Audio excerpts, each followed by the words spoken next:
laba dollar uu ku dhufo waxa kale oo dhan iska daa ninka kontonka dollar cuna iyo ka markaa waxa weeye laba dollar ku qayla bal waxaad isugu keentaa laba dollar oo kaliya ku soo fadhiisi haddii maalintii 1 milyan oo qof ay qaylaan oo ay ku qaylaan laba dollar maalintii maxaa lagu qaylaa 2 milyan oo dollar baa lagu qaylaa haddii 2 milyan oo dollar Soomaaliland ay ku qaysho magaalooyinkeeda iyo markaa tuulooyinkeedu bishii imisa lagu qaylaa 60 milyan oo dollar baa lagu qaylaa haddii bishii 60 milyan oo dollar lagu qaylo sanadkii imisa lagu qaylaa 10 lagu dhuftay 60 milyan waa 600 milyan halka kalena waxa weeye waa 60 milyan 660 milyan ayaa ugu yaraan markaa mujtamaceenu ku qaylaa maxaynu ku qabsan lahayn dhaqaalaha dariiqaynu ku samaysan lahayn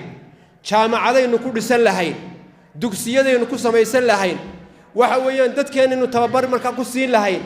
caafimaad baynu kaga shaqaysan lahayn dadka aan waxba haysan ee baahan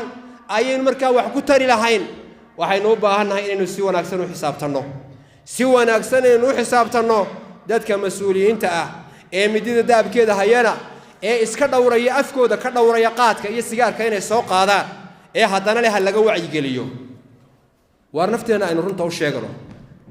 lama arag in yar baynu aragnay dadka mas'uuliyiinta ah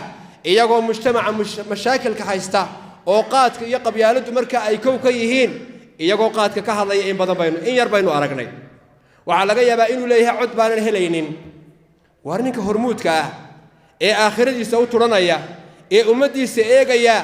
walow maalin ama 10 maalmoodna ha jooga wuxuu ku xisaabtamayaa maxaad maanta ummadaadii u qabatay maxaa aakhira